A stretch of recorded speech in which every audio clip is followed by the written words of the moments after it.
Bonjour, c'est Cécile. Aujourd'hui, j'ai le grand plaisir d'être en compagnie de Caroline Dubois. Bonjour Caroline. Bonjour Cécile. Alors, je suis vraiment ravie. Caroline, donc je t'ai rencontrée au mastermind de Cédric Anissette, donc à l'île Maurice. Oui. On voyage beaucoup avec Caroline. C'est vrai. Et là, on se rencontre à Success Retreat de Margot Klein. Oui. Parce qu'on fait beaucoup d'événements d'entrepreneurs en fait. Parce que je t'ai rencontré même avant, à Toulouse. Tu m'as rencontré même avant à Toulouse, effectivement. J'avais déjà oublié la toute première rencontre, effectivement. Et Caroline, elle est spécialisée dans l'EFT et plus particulièrement dans tout ce qui est énergétique, psychothérapie énergétique ou comment on peut appeler ça? Oui, psychologie énergétique on dit. Psychologie énergétique. Ouais. Et d'ailleurs, tu vas nous expliquer un petit peu en quoi ça consiste pour démarrer et peut-être te présenter brièvement sur ce que tu proposes par rapport à cette technique. Oui, bien sûr.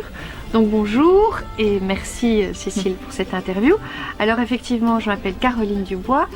Je suis formatrice EFT et en logosynthèse et j'ai créé en 2011 le premier sommet de la réussite. Donc j'ai créé ce sommet parce que la réussite était un thème qui était important pour moi, d'une fille élevée avec 3 garçons et dont on ne se souciait pas trop de la réussite. Donc ça m'a donné un moteur où j'avais envie de réussir comme un garçon. D'accord. Voilà. Et puis de par ma formation de psychothérapeute, j'ai rencontré un outil que je trouvais extraordinaire qui est l'EFT, qui est donc un EFT pour Emotional Freedom Technique, qui est donc une méthode de psychologie énergétique. Et ça veut dire qu'en fait on utilise la psychologie, tout ce qui est de l'Occident, et on mélange ça avec, on va dire, l'acupressure, qui est l'Orient, c'est le mariage de l'Occident et de l'Orient. Donc on va faire des stimulations de points sur les méridiens d'acupuncture tout en pensant à un problème, puisque c'est une méthode de libération des émotions. EFT, c'est pour Emotional Freedom Technique de libération des émotions. C'est ça, donc pour débloquer un point qui nous bloque, ça peut être qu'on soit entrepreneur, qu'on soit maman à la maison, qu'on soit femme, homme, peu importe, même les enfants. Voilà. Donc ce qui est bien, c'est qu'avec l'EFT, du coup, il y a des gens qui se spécialisent dans des domaines. Moi, ce qui m'intéresse, c'est plutôt le coaching de réussite maintenant, alors que pendant un temps, j'étais psychothérapeute, on va dire généraliste. Maintenant, c'est plus le coaching de réussite qui m'intéresse. Alors ça, c'est intéressant. Comment tu peux mêler justement ces techniques à tout ce qui est réussite et entrepreneuriat, puisque tu aides des entrepreneurs, tu me disais, sur des points de blocage par exemple. Oui. Mais en quoi on peut débloquer les choses de cette façon en fait? Est-ce que tu peux nous donner un exemple? Est-ce que tu peux débloquer par exemple avec l'EFT pour les entrepreneurs? Voilà. Je pense en particulier à plusieurs personnes, parce que j'en ai parlé, je crois, à un entrepreneur français, que j'avais été à une retraite avec Jack Canfield en Italie, et je pense que j'ai travaillé avec 2 ou 3 entrepreneurs qui étaient sur place, parce que Jack Canfield aime bien et connaît l'EFT, et ils avaient des blocages pour atteindre le 1 million d'euros comme chiffre d'affaires. Donc j'ai utilisé cette méthode, donc j'ai posé des questions pour savoir qu'est-ce qui pouvait les bloquer, même si avec leur cerveau gauche ils savent que en appliquant les stratégies on peut y aller, il y a un frein qui va faire qu'ils se disent que c'est pas possible, voilà. Et ce frein, il va être différent d'une personne à une autre, et tout mon talent c'est d'être la détective du frein, de ce qui a déclenché ce problème qu'on va enlever. Alors quand tu parles du frein, en fait, c'est ce qu'on appelle des croyances limitantes? Oui. D'accord. C'est ça. Donc qui peuvent parfois naître le jour d'un événement qui a eu, si on a dû émigrer d'un pays à un autre, ou des événements qui ont fait que on se dit ah mais non, il faut que ça c'est pas possible, ou des choses comme ça. Mais toutes les croyances souvent sont nées. Alors soit elles peuvent être transgénérationnelles, mais parfois elles naissent dans les événements de la vie. D'accord. Et ces croyances, elles sont au niveau inconscient, donc si je comprends bien, non? Oui, jusqu'au moment où on pose les questions. Tu les reconscientes. Voilà. Et parfois les gens, où je leur pose des questions, ils disent ah oui, mais c'est peut-être ça. Et alors je dis c'est peut-être ça, donc ils sont conscients, mais ils l'ont mis de côté, on va dire. Donc mon travail c'est que non seulement on ne met plus le côté, on le met là, et puis je lui ai demandé comment ils y pensent, est-ce qu'ils ont une image, est-ce que c'est une petite voix dans l'intérieur, et on va travailler sur toutes les représentations de cette croyance. D'accord. Et est-ce que c'est quelque chose, une fois qu'on l'a fait une fois, par exemple, tu as réussi à débloquer ce point, est-ce que tu dois revenir dessus, ou est-ce que c'est quelque chose qui est éliminé définitivement? En général, je dirais que c'est éliminé définitivement, parce que je vais travailler avec la personne jusqu'à ce qu'elle est éliminée. Mais ce que j'ai remarqué avec les entrepreneurs, c'est comme c'est des gens très focus, une fois qu'on a trouvé le point de blocage, on va le travailler et puis ils vont repartir plein d'allant vers en utilisant les stratégies, tout ce qu'il faut faire comme entrepreneur pour arriver à son objectif. Mais parfois il y a cette espèce de choses inconscientes, voilà, ça peut être la procrastination de temps en temps ou des choses comme ça, et donc on va travailler. Alors oui, c'est ça, je trouve que les entrepreneurs ça va plus vite, alors que les gens qui venaient pour des dépressions, pour des problèmes plus lourds, il fallait les accompagner beaucoup de fois. Donc je trouve que c'est un peu une baguette magique, quand même, ce que tu es en train de nous dire là. Imagine, on a un entrepreneur en face de nous, il regarde cette vidéo, il se dit waouh, moi j'aimerais bien progresser d'un palier. Par exemple, aujourd'hui je fais tant de chiffre d'affaires, et j'aimerais bien passer un cap avec cette technique. Ce que tu es en train de nous dire en fait, c'est qu'on arrive à débloquer. Mais oui, si je trouve normalement quand je trouve la croyance, oui, il y a moyen de la débloquer. C'est un côté magique. C'est un côté magique. Mais je vais te dire par exemple que parfois il y a la persistance. Alors ici c'est pas une entrepreneuse, mais j'ai des vidéos sur YouTube et cette jeune femme m'écrit un commentaire. C'était sur l'argent, plus particulièrement l'abondance. Elle a dit j'ai fait votre vidéo pendant 1 an et je suis passée du surendettement à l'équilibre financier. Wow. Donc c'était pas une baguette magique puisqu'elle a fait la vidéo pendant 1 an tous les jours. Donc ça dépend des problématiques, mais moi je trouve qu'en général avec un entrepreneur ça va aller vite parce qu'il y aura pas trop de blocage parce que c'est quelqu'un de positif et qui croit en lui, qu'il a déjà pas mal déblayé les freins qu'il y avait devant eux.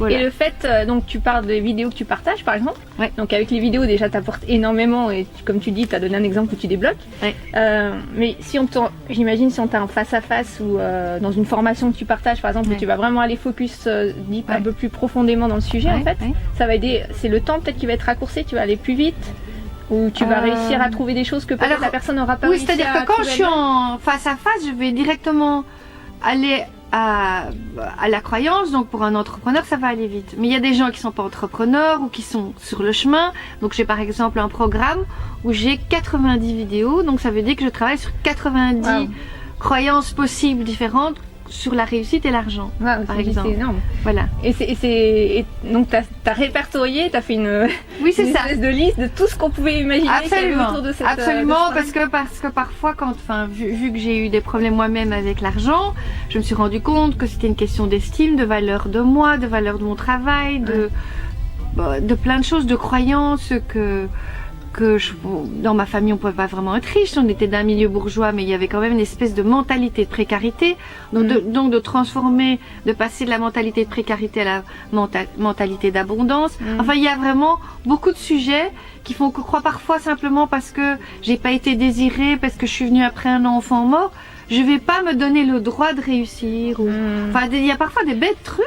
Enfin, ça paraît bête quand mais en fait ça peut bloquer. Voilà, et en fait ça peut bloquer. Et les gens ils doivent t'adorer en fait. Quand ils ont fait les programmes et puis après ils sont contents, oui bien sûr. Alors toi justement, qu'est-ce que ça t'apporte à titre personnel? Parce que tu me parlais tout à l'heure que juste avant qu'on tourne la vidéo, du fait que tu aimerais bien mettre l'EFT dans tous les foyers. Oui, un ça peu c'est comme vrai. Bill Gates. C'est Bill Gates qui voulait un ordinateur dans tous les foyers. Qu'est-ce que toi ça t'apporte à titre personnel en fait, au-delà de l'aspect business, etc. Il y a quelque chose, je crois, je sais pas, où je crois que j'ai eu ça depuis que je suis petite, où je crois que j'aime l'humain très fort et que j'ai souffert et que je trouve que l'EFT m'a aidé au quotidien et que c'est ce qui est génial avec l'EFT et que c'est pour ça que j'aimerais qu'il soit dans tous les foyers comme l'aspirine, c'est qu'on l'a au bout des doigts. Une fois qu'on a appris le principe de l'EFT, on peut l'utiliser sur soi-même tous les jours et donc j'ai envie que ce soit, et c'était aussi le désir du créateur de la méthode. Donc et c'est pour ça que j'avais beaucoup de vidéos gratuites. Lui il mettait son manuel gratuit à disposition et donc pour que ce soit connu, que les gens se rendent compte qu'on n'a pas toujours besoin d'aller chez un psychothérapeute ou chez un psychologue ou un psychiatre quand on a des problèmes, même parfois des vieux souvenirs moches, et qu'on le fait par soi-même en appliquant la méthode, eh bien on peut s'en débarrasser. D'accord, t'es un messager de la méthode quoi, originel. Oui c'est ça. Et alors tu parles de l'aspirine, mais l'aspirine ça, quelque part l'aspirine ça soulage un symptôme, ça va forcément soigner le truc en profondeur. Ouais, c'est ça. Et exactement. Moi je dis que c'est même mieux que l'aspirine. Je me souviens, c'est la copine de mon fils, un jour elle avait mal à la tête et elle me dit, moi je vais prendre une aspirine. J'ai dit, je pense que j'ai un truc qui va aller plus vite que l'aspirine. Là j'ai pas fait l'EFT, j'ai fait la logosynthèse, c'est 3 phrases et au bout de la deuxième elle avait de la banane comme ça. Puis j'ai fait quand même la 3e phrase et je lui dis, mais pourquoi t'avais la banane? Elle me dit, parce que déjà après 2 phrases j'avais plus mal à la tête. Et elle était toute surprise parce qu'elle a été élevée par une maman qui travaille dans un laboratoire pharmaceutique. Donc elle était surprise qu'en répétant des phrases sur ce qu'il y a. Alors évidemment, je sais que le mal de tête peut venir de contrariété. Donc je lui dis, ben tiens, depuis quand t'as mal à la tête? Puis elle m'a dit, genre depuis 2 heures ou depuis hier, je sais plus. J'ai dit, qu'est-ce qui s'est passé il y a 2 heures ou hier? Elle pense à ce qui s'est passé qui a pu la contrarier. On dit les phrases et en fait c'est ça qui a provoqué. C'est la contrariété qui peut provoquer le mal de tête. Wow. C'est énorme. Et donc toi tu l'appliques pour toi aussi, j'imagine. Oui. Ouais. Ah oui, c'est-à-dire d'efficacité pour toi ou pour les gens sur l'extérieur en fait. Mais c'est-à-dire que dans le quotidien, si j'ai mal à la tête, je vais me tapoter, si j'ai mal au ventre, je vais tapoter, si je suis triste, je vais me tapoter. Mais si j'ai un truc où je trouve pas la racine, alors je vais me faire aider. Mais sinon, dans le quotidien, ou au début quand je faisais des vidéos, je me tapotais même si j'ai peur de pas être bonne en vidéo, ou j'utilise ça, ou au début quand je donnais des formations en EFT, que je me sentais pas à l'aise. Tout ça, j'ai fait énormément par moi-même. Donc c'est vraiment merveilleux de pouvoir utiliser ça avant d'avoir peur des embouteillages, dans les embouteillages, tout ça, où j'avais fait un accident, je me suis tapotée. Enfin, c'est vraiment devenu une habitude du quotidien. Oui, c'est ça, exactement. Alors c'est quoi ton next step? C'est quoi tes prochaines étapes? Qu'est-ce que tu aimerais faire? Qu'est-ce que tu aimerais contribuer? Qu'est-ce que tu aimerais faire?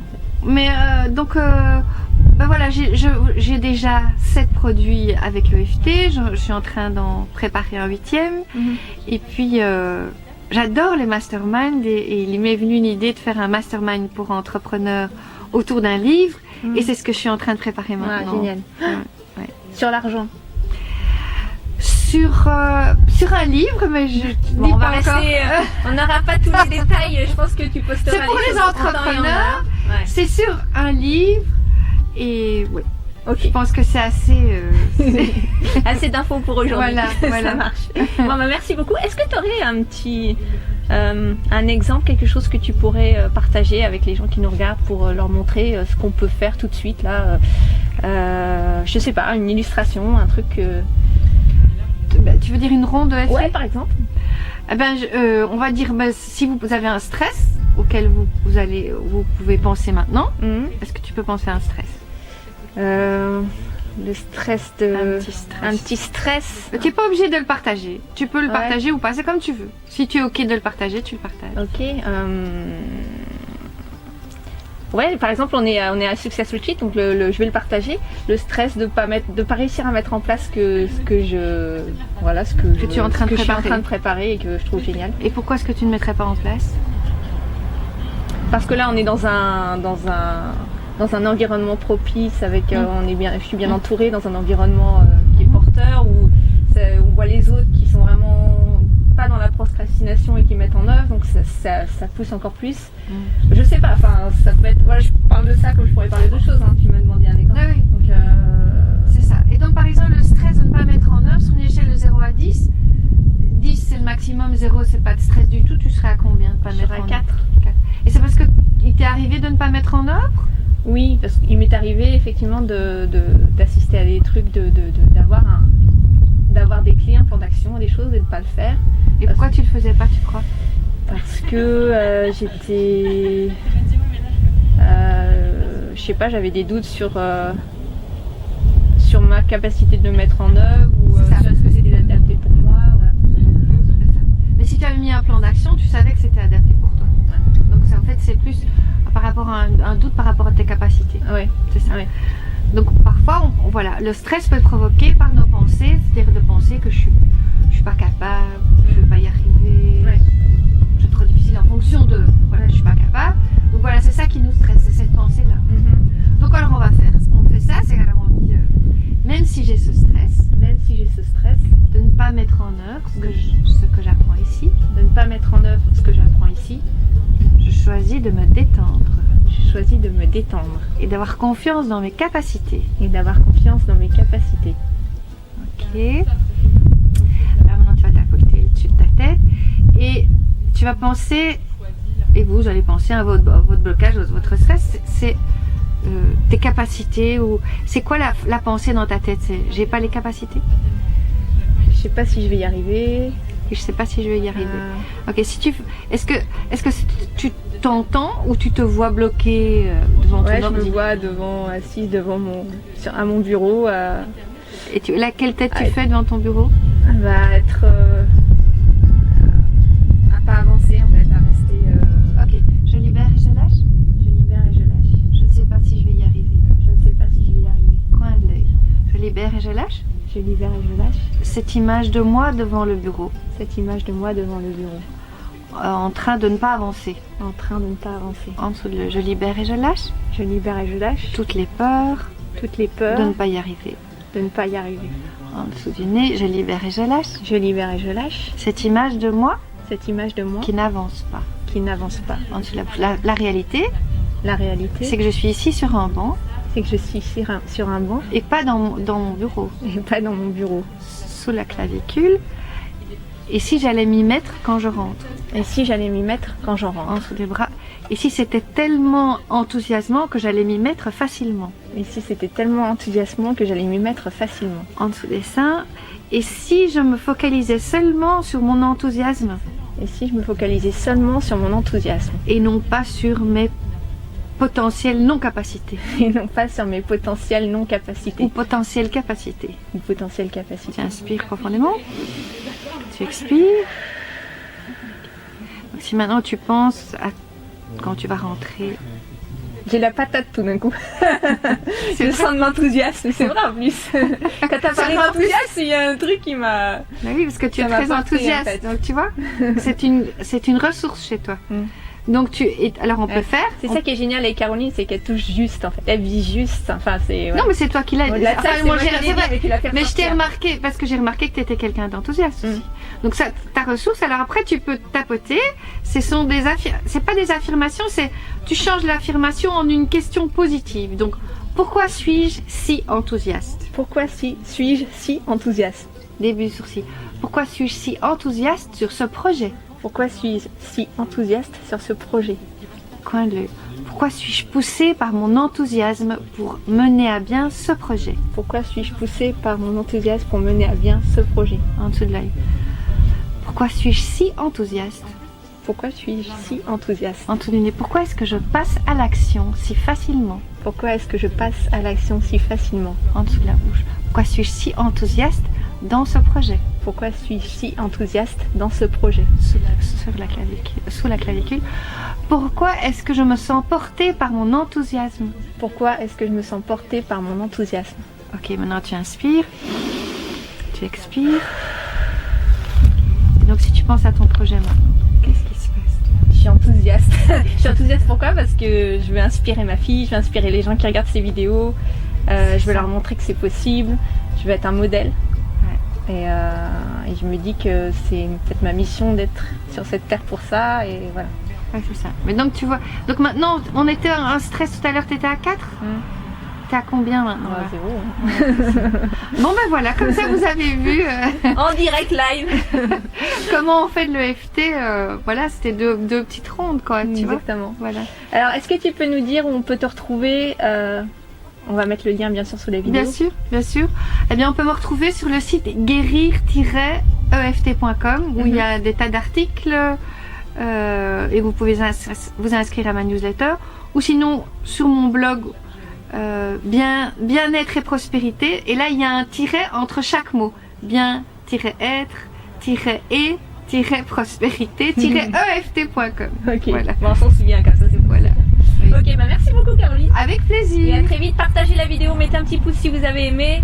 Allez vous inscrire sur le site, les sites de Caroline, et on vous dit à très très vite.